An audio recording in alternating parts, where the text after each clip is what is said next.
This is Tuesday, June 16th. There are 22 days until San Diego Comic-Con 2015. Welcome to the SDConCast, the official podcast of the San Diego Comic-Con unofficial blog. V-A-N-U-H-T-E-E, go. Oh my god, I love my journal and my life journal. Sweet current movies, current deals, current news, Refuse 73.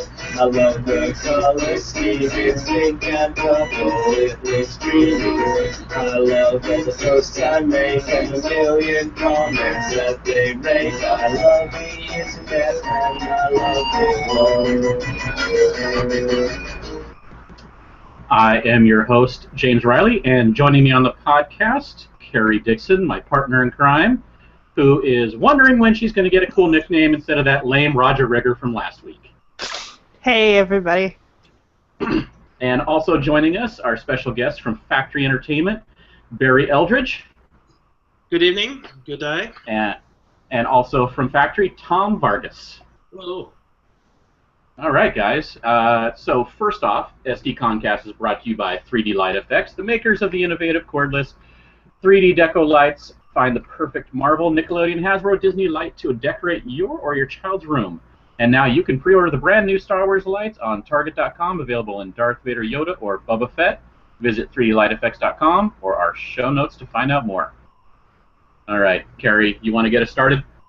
Sure. So, as we just said, we are here with the lovely people from Factory Entertainment, and we love what you guys do.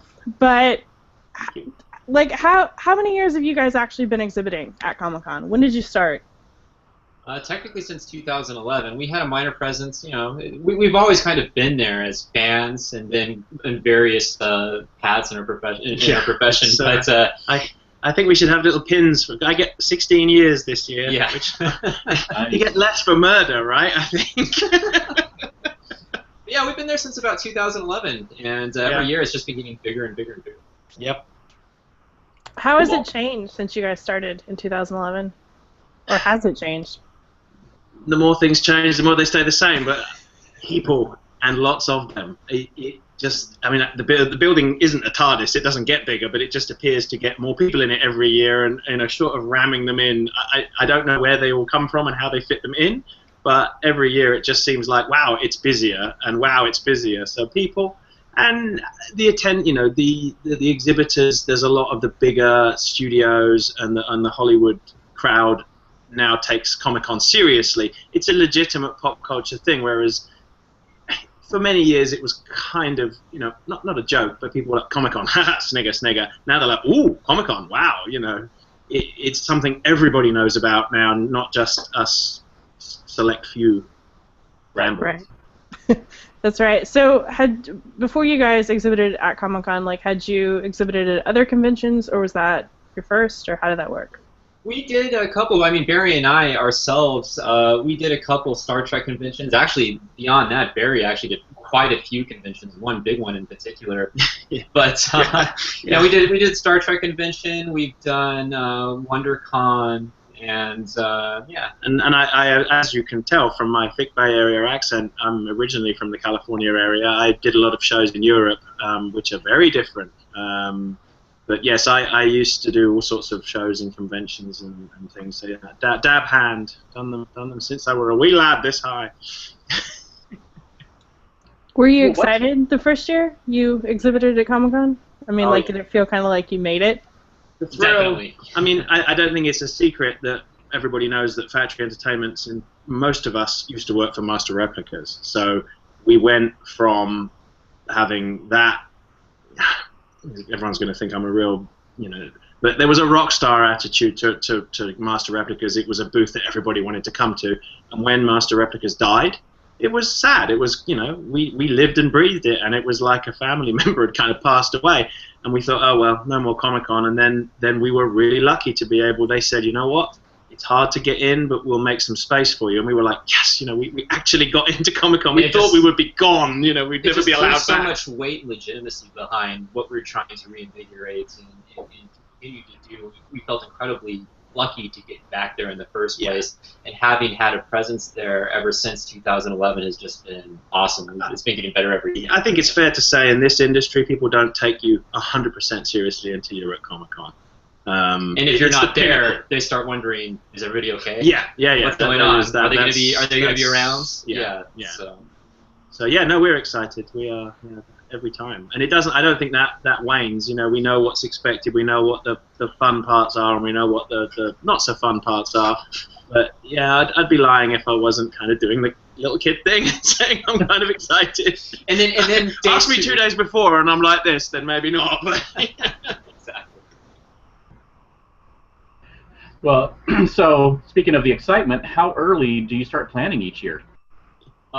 Beyond a year in advance, funnily enough. I mean, with the exclusives themselves, we actually try to work that into our product plan probably a year and a half in advance, sometimes even further. And of course, there are always ideas that spring up at the last, not necessarily the last minute, but just we get curveballs thrown at us.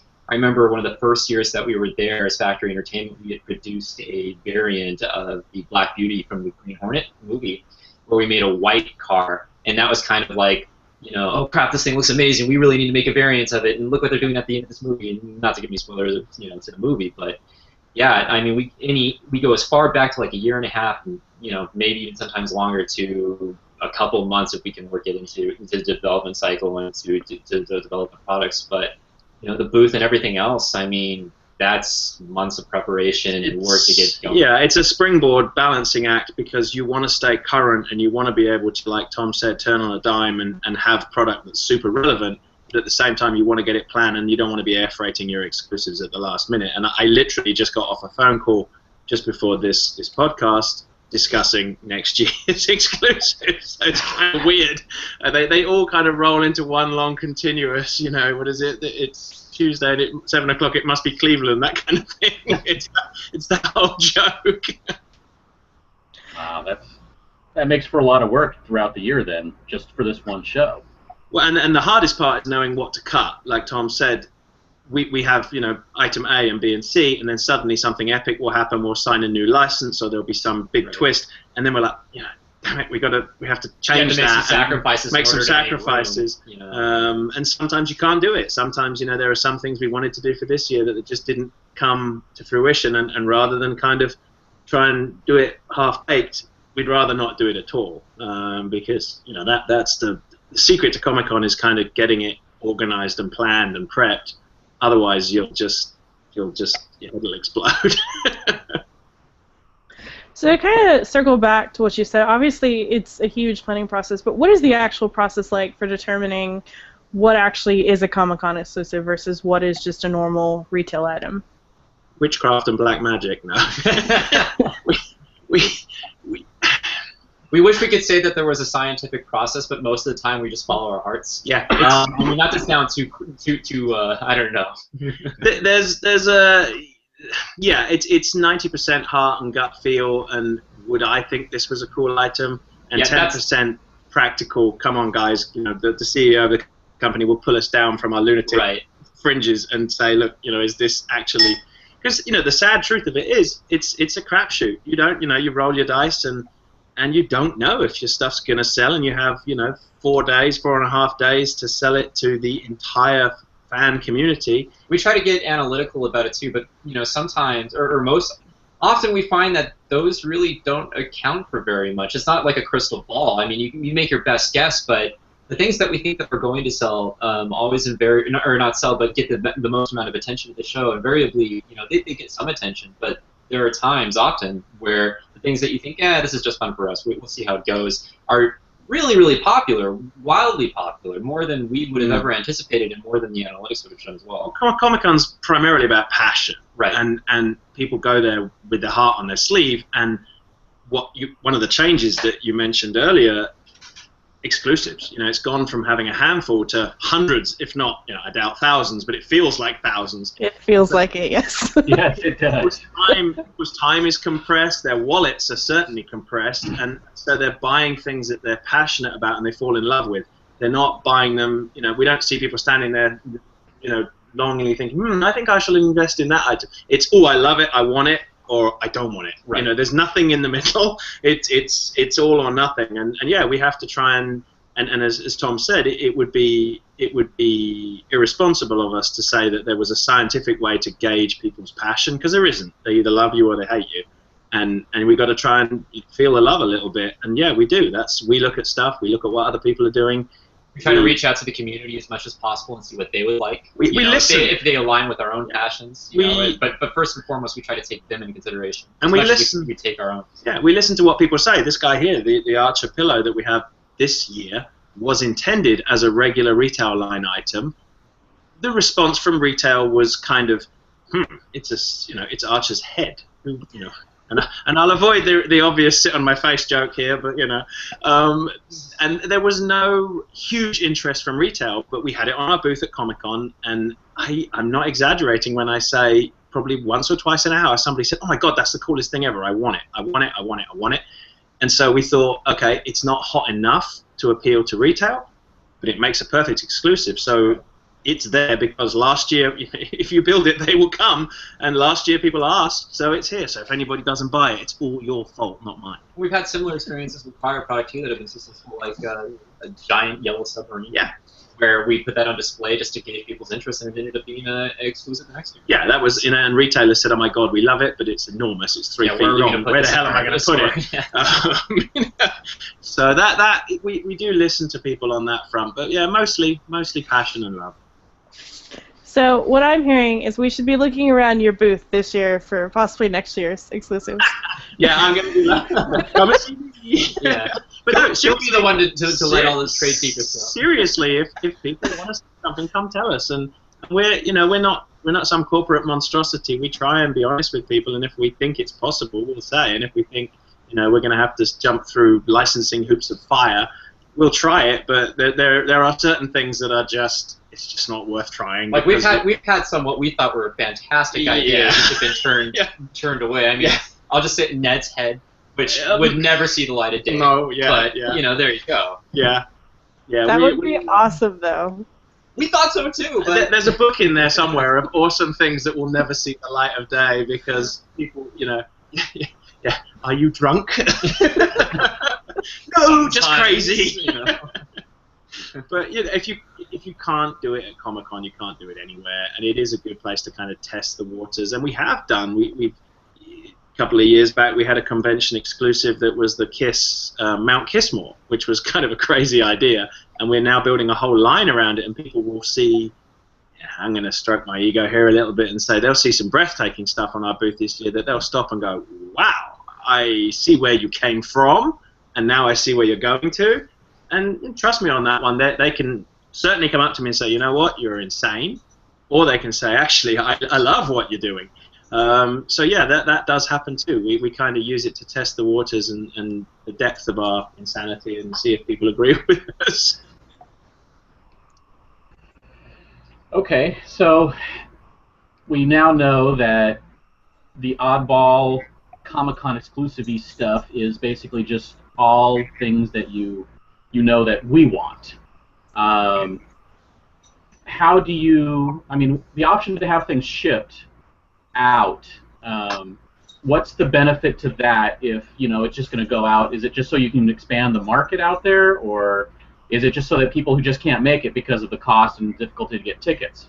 It's both. It's honestly both. We're trying to raise as much awareness about the exclusives as possible because, of course, it counts a great deal of getting attention to the company so we can continue to do this type of thing. But at the end of the day as well, we really care about the people that also aren't able to make it, as you know, and as Barry so accurately put earlier. What's changed year again is just the amount of people in the hall. It's hard to get in. It's very hard to get in. I mean, we love reading your guys' articles, and one of them is some of one of the points that you guys make are some of the difficulties of of trying to get in, trying to get reservations at hotels, etc. It's just so massive. So we want to make sure that anybody who has a passion for a particular property has the opportunity to obtain these things without having to go on eBay later and pay some secondary market price. It's just going to be astronomical. Carpet bagging's no fun. And not just people who can't get in. People who are there and who have tickets. People ask me, what's your San Diego advice? And I say, whatever you were planning to do, halve it, because you'll spend that time in lines. Everybody now has to spend, if you're there as an attendee, you're going to be spending, if you're there for a day, you're spending 3 or 4 hours of that day, if you're lucky, lining up. And nobody wants to pay money to go and stand in a line if they can avoid it. And we can't, if we could fix the lines, there are always going to be lines. But trying to take away barriers to access, and when there were only half a dozen exclusives at San Diego, it was fine for them to be found on eBay. But now there are so many. Why shouldn't you be able to get one if you want one? Right. And you just have to go from place to place to place to place. If you're an enthusiast who's going out there and has a laundry list of collectibles that you're trying to obtain during the show, it becomes very logistically difficult.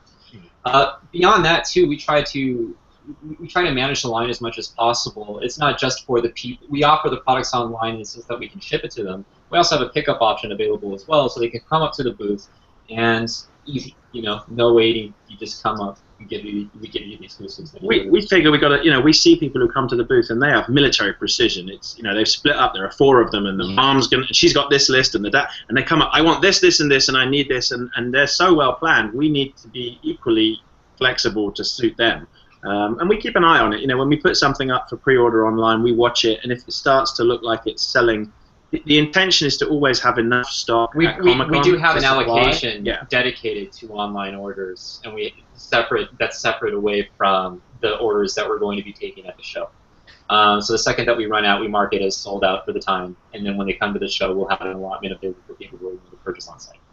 We try to make it, at the end of the day, people want to buy them at the show, and we always try and add a little bit extra on some. We can't do it for every exclusive, but we've tried to have guests in the past that make it that if you're buying the exclusive, maybe they're there to sign it.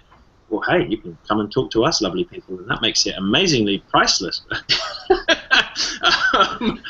It's an experience, but yeah, we feel. I know some people are dead against it, and they're like, if it's an exclusive, it should only be an exclusive. But you know what? And I appreciate that mentality, but we want to make sure that we deal with several licenses, and each one of these pieces appeal to different types of fans. So we need to make sure that if they want that one thing and they're not able to attend the show, they have the access to get it. That is the best reason for that to happen, in my opinion. I think it's the only reason. I mean, the extra sales are great, but they make up a small percentage. It's boots on the ground at Comic-Con who make up the majority. Right. They are the they're the frontline troops. Right. Terry? I think that's a great reason. Just like you guys said, so many of these exclusives are going to wind up on eBay anyway. Like, why not give people the option to pay a normal price rather than a highly exorbitant one? So good for you guys.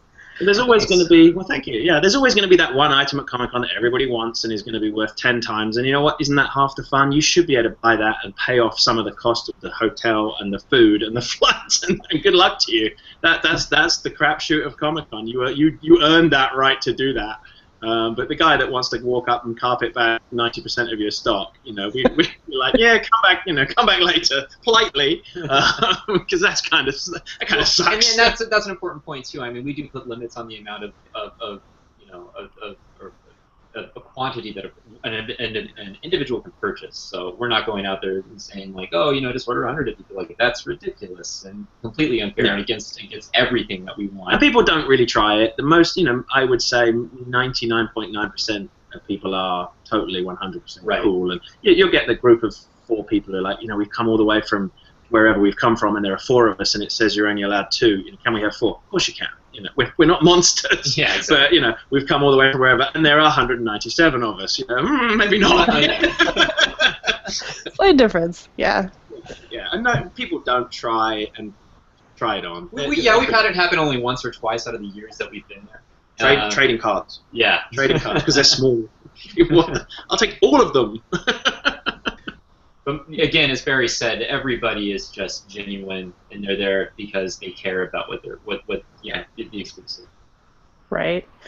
So, what exactly is a typical day for you guys like at Comic-Con? I mean, obviously you're selling your stuff. What time do you get there? Do you get to ever see any of the panels? Like, what's Comic-Con like for you guys? Aliens could land outside, and they could be the second coming, and we would not know. I mean, the only time we hear, occasionally we hear a roar from like Hall H, and we'll be like, oh, Robert Downey Jr. just arrived or whatever. But yeah, I don't think we see daylight. Did we pretty much? No, not really. We're like the mole people of yeah. Comic-Con. We're relatively, we're on the smaller side of a company, so every single person that is in our booth is worth the duration of the booth without breaks. And as much as I would like to say that that's the typical environment, what happens within the booth, there isn't really a typical day. I mean, even though we may not be able to attend the panels, which we'd love to at some point, and I believe that we will. We'll try to carve out some time to do so. We usually have a lot of fun stuff that happens in the panel, a lot of fun activities. Celebrities will be walking by, you take a picture with them as fast as you can, or my favorite is when a celebrity incognito walks up to the booth and buys all of your exclusives. And last year we were in the middle of setting up, and Guillermo del Toro just walked up to the booth like the most normal guy in the world and was like, "I love you," and we were all suddenly like, "Ah!" Oh, it's Guillermo del Toro. Everybody dropped everything, of course. No, it was chaos for and he's like, "I'm sorry to be in the way." We're like, "No, whatever you want." And as Tom said, we're really lucky. Our booth is right near the access door that they bring all the VIPs in, so we get to see this. You're supposed to tell people, and but they don't look at us. We're wallpaper, but we get to see them because it's kind of fun. But beyond that, I mean, we're really just there. We're showing people the products that are coming out within the next year. I mean, that's pretty typical, and we're behind the register, ringing people up and getting them. We all do everything. We want to, the typical day is we start between sort of 8 and 8:30, and we get there and we make sure the booth didn't fall apart in the night, and we just get ready for the morning rush. We restock everything, tidy up, dust, clean, keep it going, and then we run it through the day. We do Comic-Con has become a place to meet new talent. We meet sculptors there, we meet artists, another thing that's changed for us is a lot of our licensors come to Comic-Con. Lots of them expect to come by the booth and have a meeting with us about licenses, and so that's something that just didn't happen several years ago, and now everybody's like, "Oh, do you have any vacancies for Comic-Con?" They want to plan a proper meeting, and that can be, when you get 3 guys from big license A turn up, it's kind of all hands to the pump, and every single person. Everybody makes it happen, and we've had studio heads, we've had senior talent, we've had all kinds of people just wander by the booth and say, "Oh," and they're watching and they're out there, and that can be kind of frightening because you don't expect them to just appear. It's like, is that? Oh my God, it is. Yeah. Which is why everybody is on their best behavior. Yes. Most of the time. Most of them, except me. But then after that, it comes about time when they start to shut down the show for the night, and afterwards we go and we debrief, have a nice dinner. The president of the company, one of his favorite things to do is take us out and treat us to a great dinner every night, and that's fantastic. We all have a great time, and then if there's something outside of the convention hall that we can get to, that's an event, we'll try to go out to that and have a good time there. As long as it's not on the wrong side of the railway tracks, because every year we seem to get stuck when that damn train comes through for about 20 minutes, standing there, losing the will to live as your legs give out from under you. Someone they could make a ton of money just renting out couches by the side of the train track. Or little margarita stands. Hey, that's a good idea. I like that idea. But Harry's all about those couches. That's for sure. Yeah, all about the couches. The day starts with the announcements. There is no running in the exhibit halls. Yeah, right. And then it ends with, "It is now closed." Yay! No running. Yeah, right. Good luck. But there are a lot of the schedule in and of itself is somewhat typical, but the events within the schedule that occur are completely not typical. I mean, there are lots of surprises, and we really, really enjoy those. We get the book every year on the first day we arrive for setup, and we sit there and we go, "Well, can't go to that, but I'd love to. Can't go to that, but I'd love to. Can't go to that." And then we mine people for information. We're like, "Oh, did you see this?" And so you kind of feel like you were there, because within 5 minutes somebody will come out and say, "This just happened in Hall XYZ, and it was amazing." And they tell us, and if you feel like you were there, because they give you such a good, they show, there's millions of pictures. So. Or we look at you, we look on websites. We're connected. We're isolated but connected. I think you feel like Castaway, but not quite. You're kind of on your booth. You have to forgive Barry. Sometimes he starts singing Pink Floyd lyrics. Just Yeah. So, isolated. Well, hopefully it's all worth it. And I wanted to read real quick a comment from one of our readers. M. Nelson said, "Your booth is always the most organized and user-friendly. Thank you. Your hard work pays off. I look forward to stopping by every year. So. You are most welcome. Please come and see us and thank you. Give you a That's big, really nice. big hug and a squeeze. Well, or maybe a shake hands, whichever.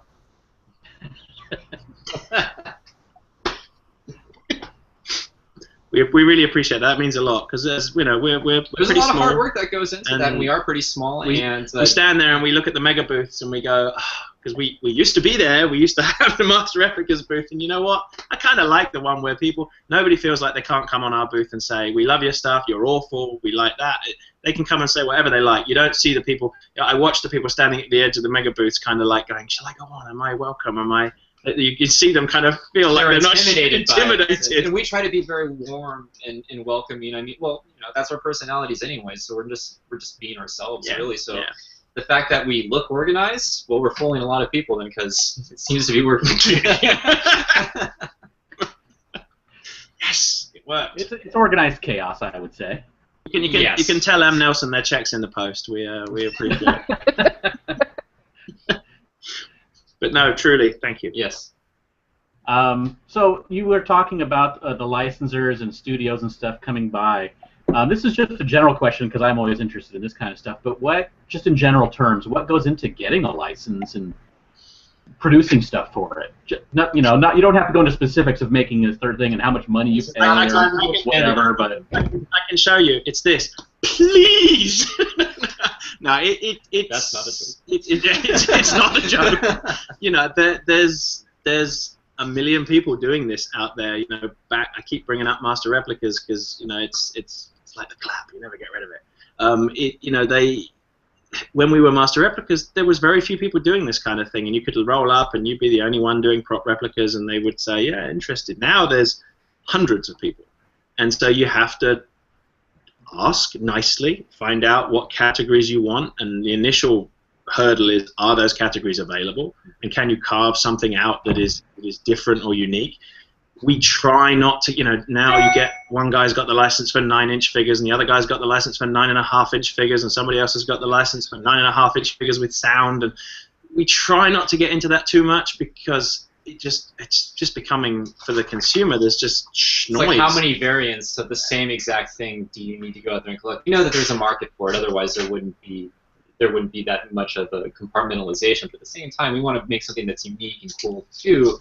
So, but at the same time, you've got this gorgeous buffet of food out there, and you want all of it. Right. So you have to kind of, sometimes, and we are very honored that sometimes licensors will come to us and say, we like what you did with X, would you like to do it for Y? And we're like, wow, that they even know we exist. But most of the time it involves us saying to them, this is what we'd like to do, this is what we are planning, and then it's the boring financial projections. They want to know how many, how much, how often, and that you are genuine and legitimate. One of the other problems in this business has become what we call vaporware.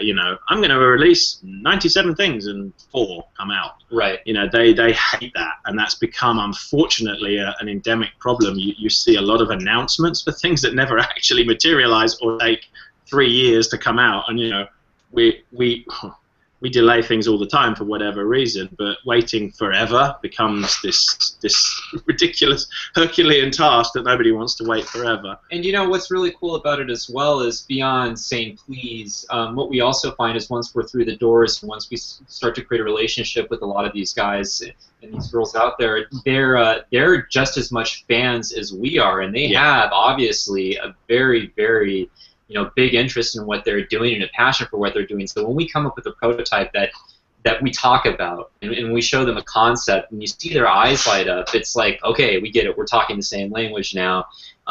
It's a great thing. Part of that is kind of anticipating, not just how to impress them, but how to produce something that's going to cater to their audience and to the same type of, to us and to them and to everybody.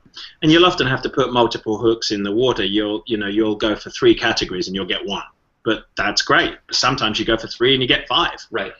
It just depends, and it's a building exercise. With a bigger licensee, it's baby steps. Maybe they'll give you 1 category and you'll sell it, and then they'll be pleased with what you're doing. They give you another one and another one, and it's all about we want to be building relationships with these people and long-term things. We don't really want just 1 license for 1 product and then one and done, thank you, because as we discussed earlier, the timing on these things, you're talking about a year usually relationship with these people, and hopefully most licensing contracts are for 2 to 3 years. You want to work with these people for a while, and once you get to know them, they know how you work, you know how they work, and every licensee is slightly different.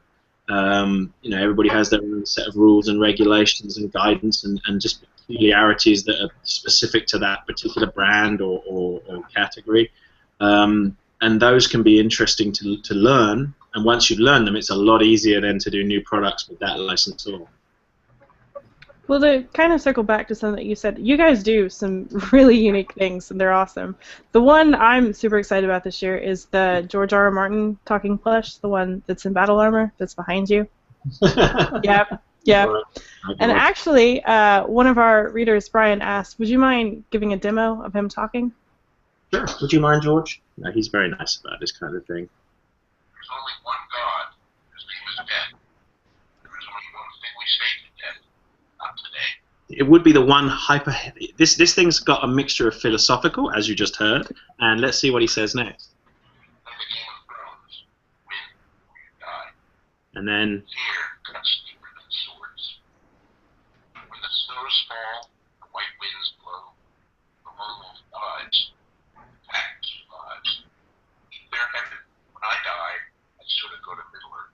So he has a little bit of comedy in there. I'm not going to because there are some good ones in but there. The great thing is, it's like there's just so much content to choose from too. The president of the company, Jordan Schwartz, actually went out to New Mexico to George's house, and they basically sat there and recorded just line after line after line after line, and all of it was just gold. Well, it was hard to choose, 10 phrases, 12 phrases. It was just they said to us, write a script. And I was like, I can't write a script for George Martin. The guy creates. I was like, no way, I can't do that. And as Tom said, he literally recorded I don't know how many minutes of footage. I mean, there was one clip alone that was 2 minutes long. It was a complete. And I had to cut it into segments. It was fantastic. When we got the audio back, and it I swear it was just like stuff that is as wise as Yoda would have said.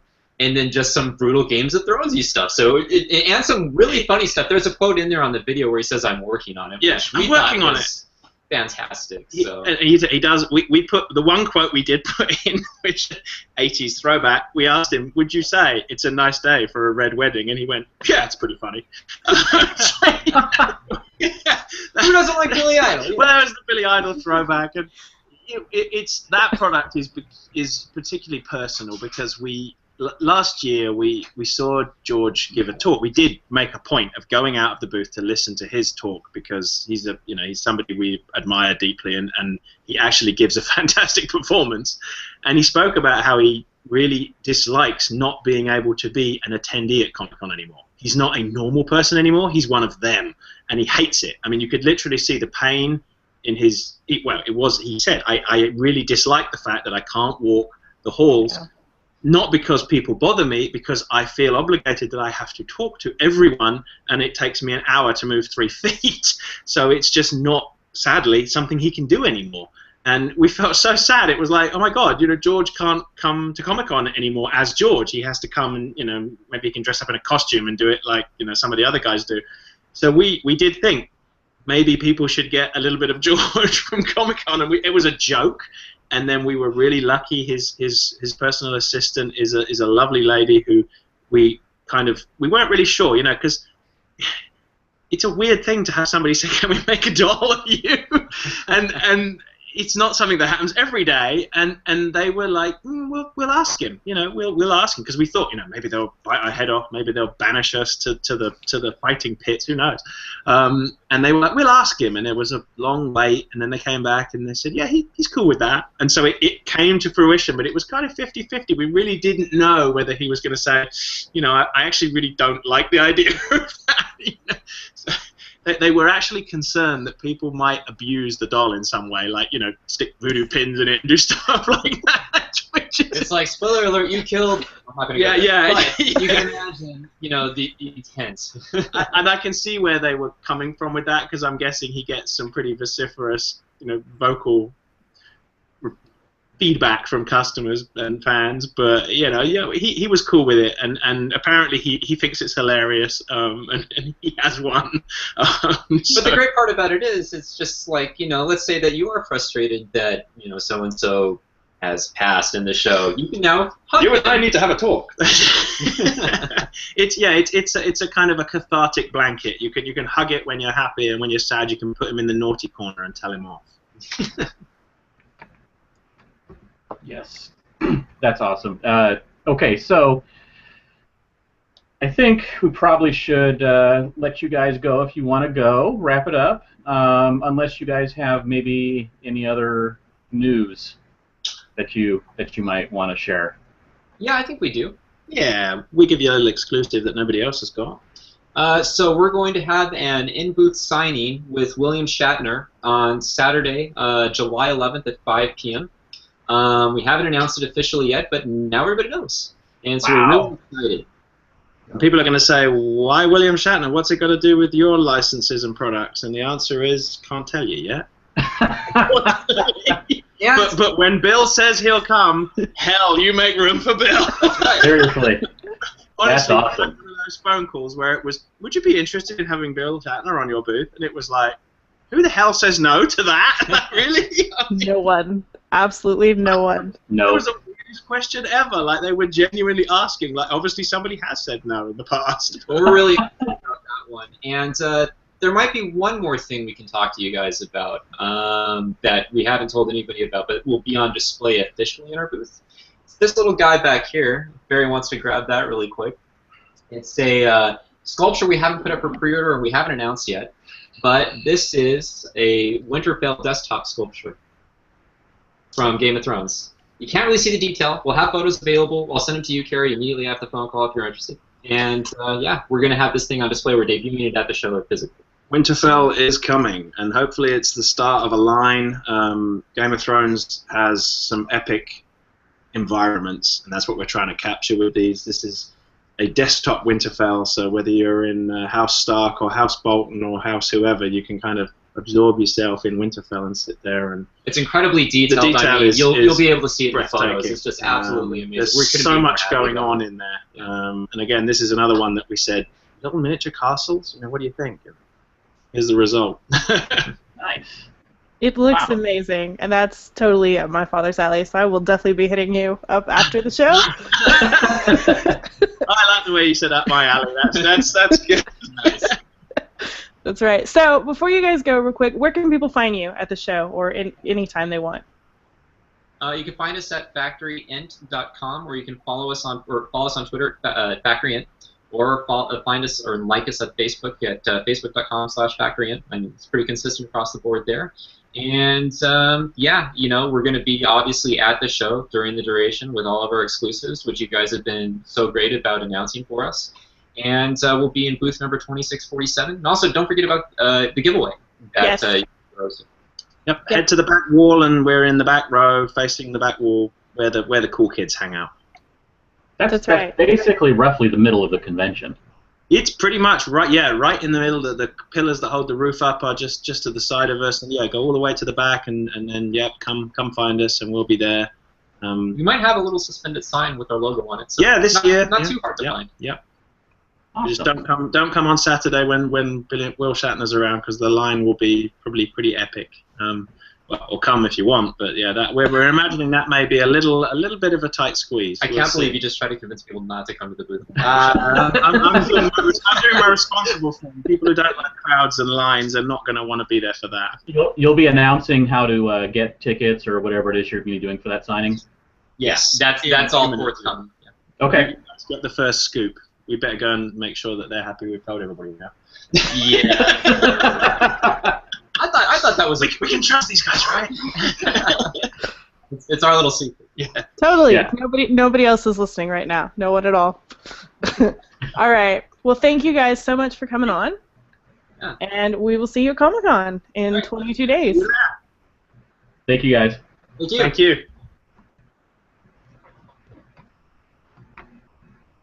Wow. All right. Shatner, the man, That's right. myth, the legend. Big news. Seriously. And then that Winterfell thing, that looks like that's going to be pretty cool collectible too. Now, so they're going to be making more of those beyond that one? I think they said that's the hope. I'm not kidding though. Like that's totally my father's like cup of tea. Like I will have to buy that. And they just sucked you into an gladly. exclusive. Yeah, pretty much. So, shall we get right into the news, James? Oh, I guess so. You kick us off. All right, because there's about 1 million of them. Yeah, we're going to try to get through this pretty fast, guys. But for the record, the best way to keep up with all of this news, I'm going to keep beating this drum, is to go sign up for our newsletter. We send it out once a week. It doesn't take up that much room in your inbox. And it'll basically list out 80 bazillion things that have happened in the week. Now, we had to do our podcast on Thursday last week. Yeah. So this is shortened, but the list looks just as long as last week. If not longer, let's be honest. Okay, so first of all, Funko is releasing some of their exclusives every Monday, Wednesday, and Friday. So that means they've had 2 releases since the last podcast. The first one included some pops like Ted 2, Jason Voorhees Unmasked, some Hikaris, Cosmic Powers Deadpool, a Breaking Bad reaction, a Ghostbusters Vinyl Idols. And then the second one was more pops, Baymax, Ant-Man Blackout, Penguins of Madagascar, another Hikari, Universal Monsters, and a reaction Terminator 2. So it's basically just more of the same from Funko. Just, they just keep releasing awesome stuff you basically want to go buy. I don't know if this was at last week's podcast, but they did clarify their purchasing rule, which is 1 of each item per person maximum. Which does not mean, just to clarify, because they got super crazy about this, it does not mean that you can go and only purchase 1 item total. It means you can go and buy 30 different things. They just all have to be different. So it's 1 per item. And then I also wanted to say real quick, I'm starting to think that Funko may actually do tickets this year. Tickets? Yeah, like Bandai and Hasbro up in sales. They have said several times now on social media that they understand that people are frustrated that like exhibitors got there first in previous years, and they're doing something different this year, which my money could possibly mean tickets.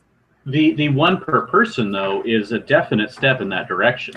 It is, but they've already announced that, and they keep saying more details soon on the other thing. So I think there's bigger plans in place that are still TBA. Interesting.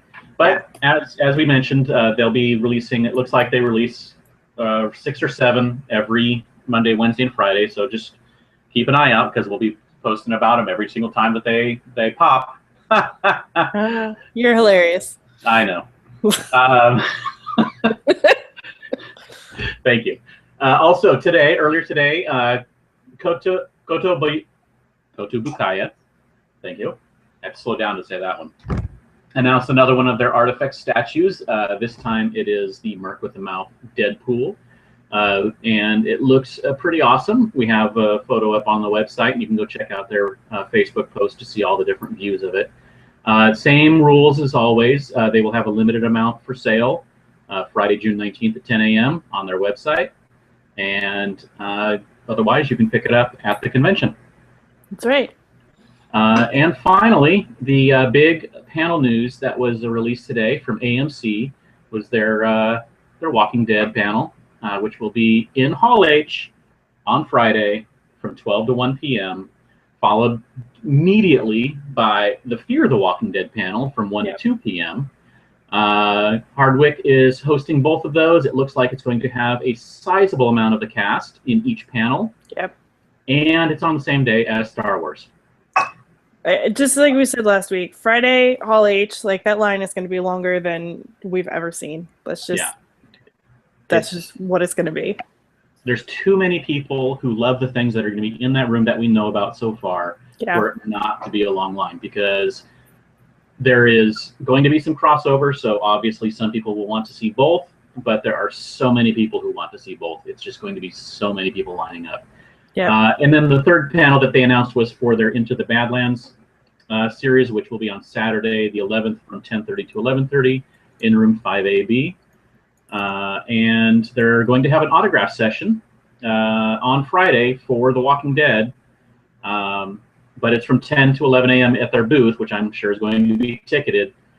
And it's also obviously the same day as the panel, so you're going to have to make a decision which one you want to do. Unfortunately. That's the way it is with Comic-Con. You either do the signing or the panel. I don't know if you can ever do both unless they're on a separate day. And Carrie has disappeared, so I'm just going to go on to the next one. Let's see what we have here. I was not prepared for doing more than 3, so let me open this one and start talking about it. So Mattel, did they do anything? Yeah, yesterday they announced another one. If it will load. They basically just updated that the Star Wars Hot Wheels is going to have some exclusive features and be in a protective blister pack. It's going to have the rubber tires, and so it will be available at the convention. But it'll also, without the exclusive features, it'll also be available in retail stores. So if you don't care that much and you just want the car, you can still get it in retail. And really, the rubber tires, it just adds a different look to it. But if you know, the car is going to be the same thing. It's just the tires that are different. Yeah, exactly, and the packaging. But the biggest news, I think, so far this week is that Conan tickets went up.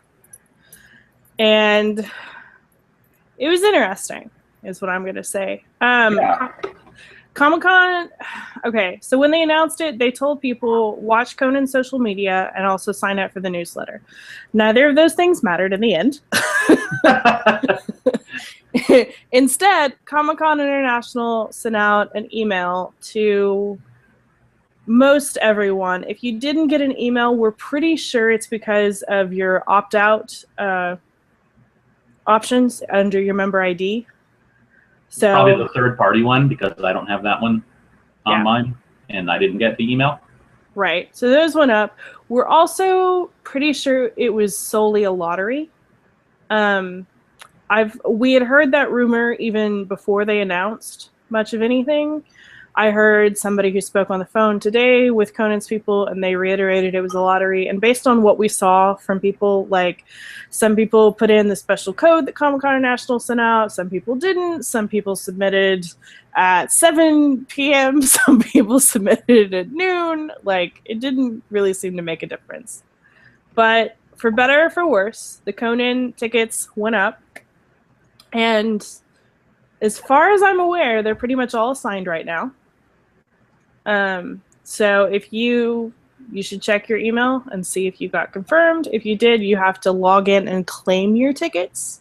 So it's not quite done, but yeah. Huge and also, news. If you didn't get an email, go log in and check anyway. Yes, because we heard several people say that they didn't get an email, but if they log into their One Iota account, it'll say not waitlisted or whatever it says, but like confirmed. So yeah. Go log in, go check. The other big news that we got to break today, this is solely a rumor. I want to reiterate that, but it's a well-researched rumor. All signs point to yes. All signs point to yes, just we can't get anyone to confirm. It's basically what it is. But some trolley wraps went up, and there was also a promo from Conan that basically featured Conan as a Funko Pop, or at least something that looks lawsuit-worthy. 99.9% like a Funko Pop. Lawsuit-worthy close enough. Yeah. So the cool thing is the trolley one actually features like several different variants of him. Like there's a Conan one, and then there's him as a zombie, and him as Batman, and him as Frankenstein. They look really cool. And one user who, Goodman Pops on Instagram, said that he actually got to tour Funko's headquarters last week, and I checked his Instagram, and he did indeed tour Funko's headquarters last week. He said that they're going to be giving these Funko Pops away of Conan, like actual physical ones, at the Conan show. So that's pretty cool. Yeah. And that's actually huge news because Funko doesn't normally, for Comic-Con, it's not normally like new characters that they release. It's basically just variants. I'm also pretty sure that Brian Fuller, the creator of Hannibal, Pushing Daisies, Everything You Love, basically is going to be getting turned into a Funko Pop as well. Because he had... The Hannibal Twitter had mentioned it a couple months ago, and then he mentioned it again during a Facebook Q&A a couple weeks ago. And I just feel like there's no way it's not related, right? Right. But is it Funko doing some kind of a Comic-Con line of, hosts or whatever? Or is it just special for the Conan show? I don't know. Like what if all of his guests get their own Funko Pops that get handed out? Like, that would be awesome. And then we know who's going to be coming onto his show. Yeah. So, I have no idea where any of this is headed, but... And imagine if they had announced, if this actually is fully true and they're getting handed out at a show, imagine if they had announced that before the tickets went on sale. It would have been even crazier. Yes. And it was crazy enough to shut down the website. Yeah. Good job, guys. Comic-Con attendees kill another website. All right. Woo! We're good like that. Yeah, we're setting the record here. We're going for most amount of websites. We are better than hackers, people. We are. Like, we can shut down anything. All right. So the other really big news this week is Hasbro. Hasbro is always huge.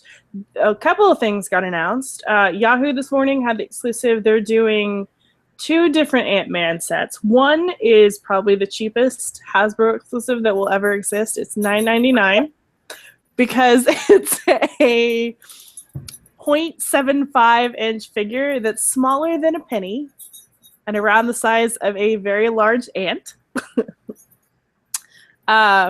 But it basically comes in like the PIM Technologies matchbook from the movie. It looks pretty cool.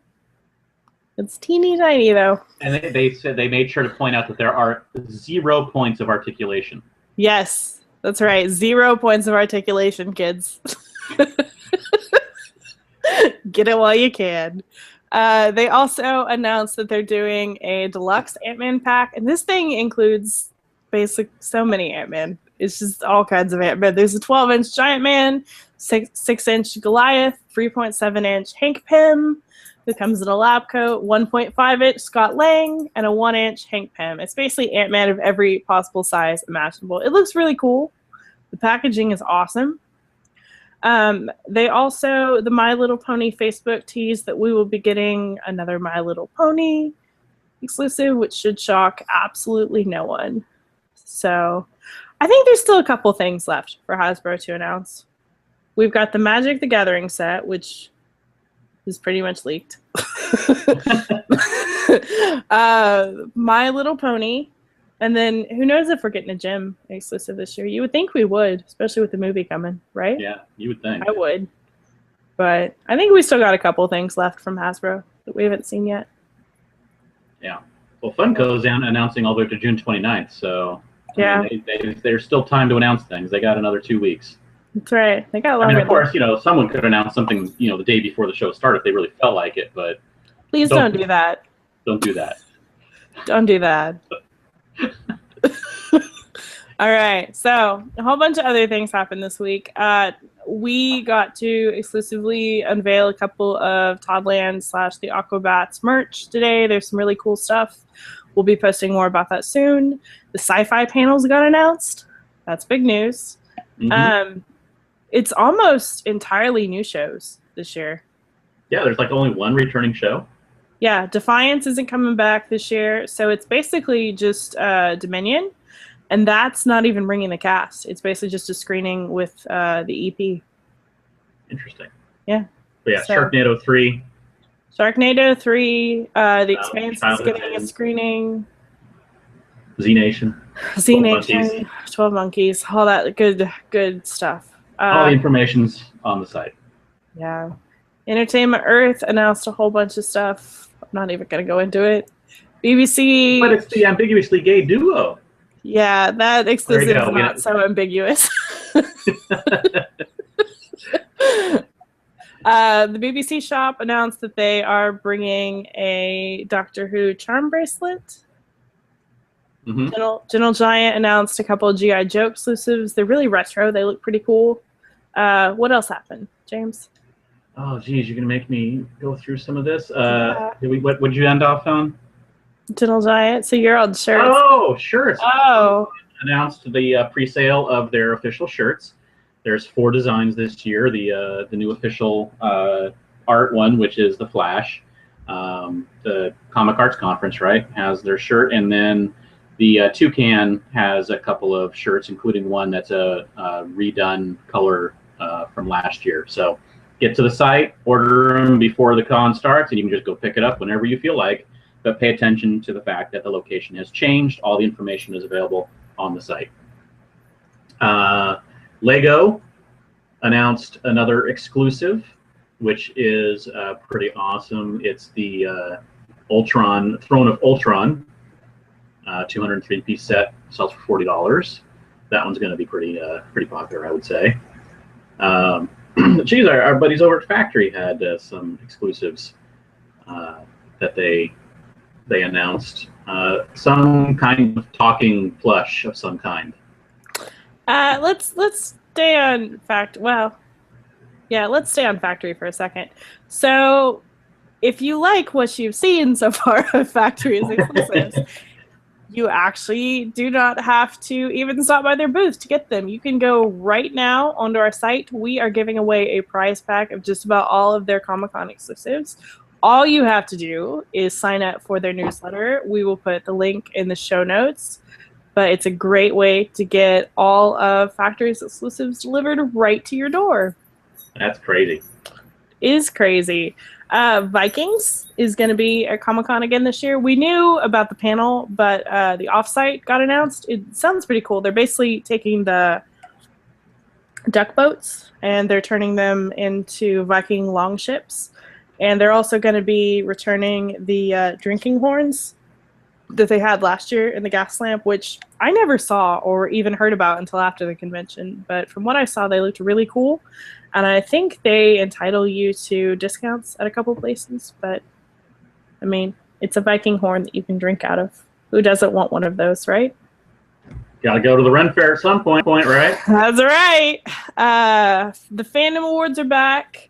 Party in the Park is also back. The voting for Fandom Awards went up today. I'm going to be posting some more information about the Fandom Awards possibly tonight when we finish this, possibly in the morning. Bandai announced what may actually be the last of their exclusives. I'm not totally sure, but they announced this morning, if this one's to load. The Legacy Saber, the Legacy Tiger Saber. Yeah, it's $175. Looks pretty cool though. It looks pretty cool, but it's $175. That's not. And they also had late last week the Dino Charger Power Pack. You are correct, for $30, which is a much more reasonable price. Yep. What else? Pride and Prejudice and Zombies is going to have a panel in Hall H, according to Boris Kidd of Hollywood Reporter, right?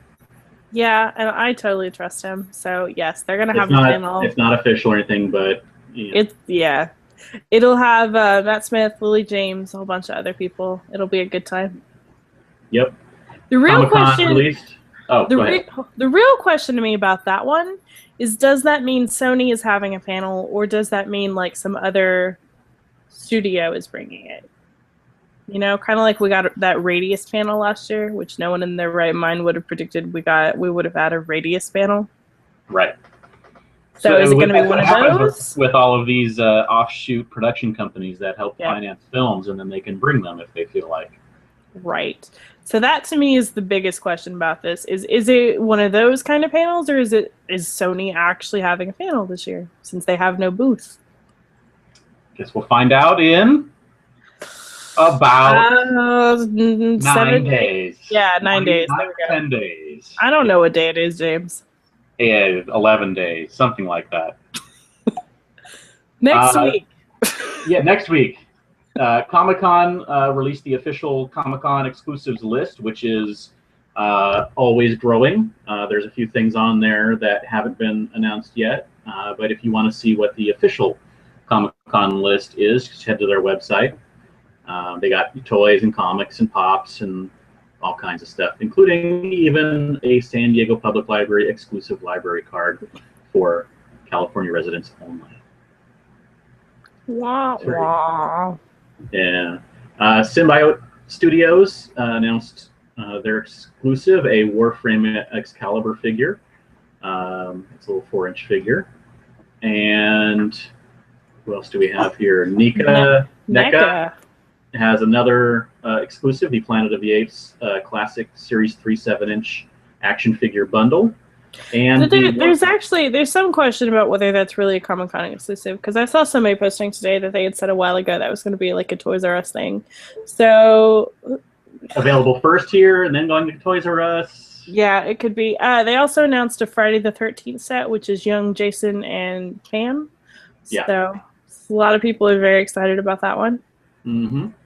And Titan finally. Looks like this might be the last little news tidbit.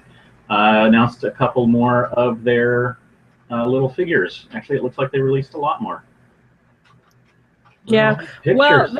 Well, all the pictures that you're looking at, you're like, what are these? Those are their debuts. So basically, you'll be able to grab those first.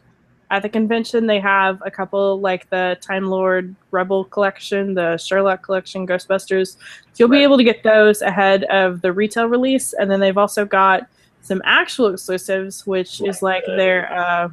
the dressed as Sherlock, dressed as a priest, and the red Stay Puft Man, and the doctors. The doctors. Actually, okay, I want to talk about this comic because I'm not huge on comics, but I actually really want to go pick this up because it's a comic in which the 12th Doctor and Clara actually go to San Diego Comic-Con. It's pretty cool. I think that sounds awesome. I'm really excited about that. Covers are nice too. I really like the covers. Yeah. So I'm very excited about that.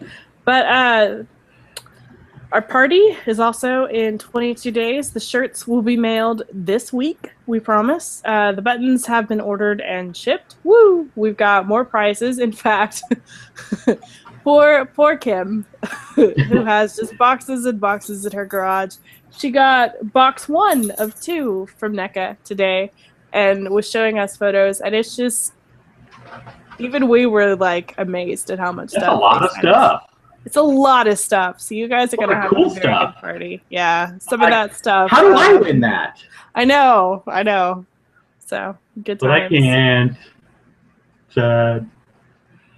And also, don't forget, if you need a ride during Comic-Con or other times, that you can get a discount on your first ride through Uber with the code SDCCUblog.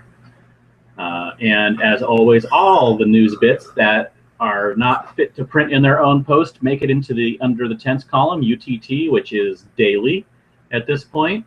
Yep. And it's a ton of information of all the things that just, because so much goes on at Comic-Con, it's all the stuff that goes on at Comic-Con. And as Carrie mentioned, you can subscribe to our mailing list to get it all in one easily digestible email once a week. That's right. Be sure to check out the show notes for more information about our sponsor, 3D Light FX, and their brand new line of Star Wars collectible 3D lights. And watch Parks and Cons review that's on our site now. Of the Boba Fett light, right? Yeah. It looks awesome. I'm a little jealous. I had it sent to him. But he is the rightful owner, considering his dog's name is Boba Fett. Yes. That's the right home for that light.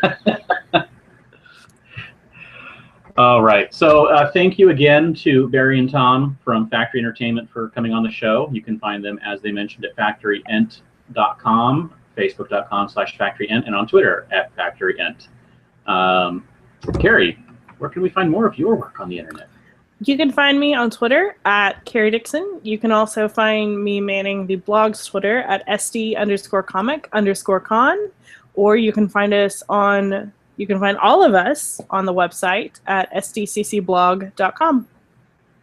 And I am on Twitter, Flickr, Tumblr, everywhere as Dan Regal. And you can check out our website, geekshotphoto.com, for photos from my wife and I. We are on iTunes. If you'd like to subscribe, the links are up on the blog, or search for SDConCast. If you like what you've heard so far, please review us. We are also on Stitcher Radio. The link is in the show notes. To get a hold of us, how do they do that, Carrie? You can send us an email to sdcomiccon.blog@gmail.com. You can also find us on Facebook at facebook.com/sdconblog, or you can tweet us at sd_comic_con. So thanks everybody for listening. Oh, and by the way, next week there will be no normal Tuesday podcast, but instead there will be no normal podcasts, but instead you get my favorite episodes, the Breaking Down the Schedule episodes. So on Friday, because next week is official panel schedule release week. Woo! Yay! So on Friday the 26th. Friday the 26th, we are going to be breaking down Wednesday, Thursday, and Friday panels for you. And this is basically where we go over all the big rooms and we tell you what we think is going to have a huge line, just all of that. And then on Sunday, the 28th, we will be breaking down Saturday and Sunday panel schedules. So make sure you tune in for that. Yep. Yeah. So thanks, everybody, for listening. And until next week, everybody, go shawarma. I'm going to go train me some raptors now.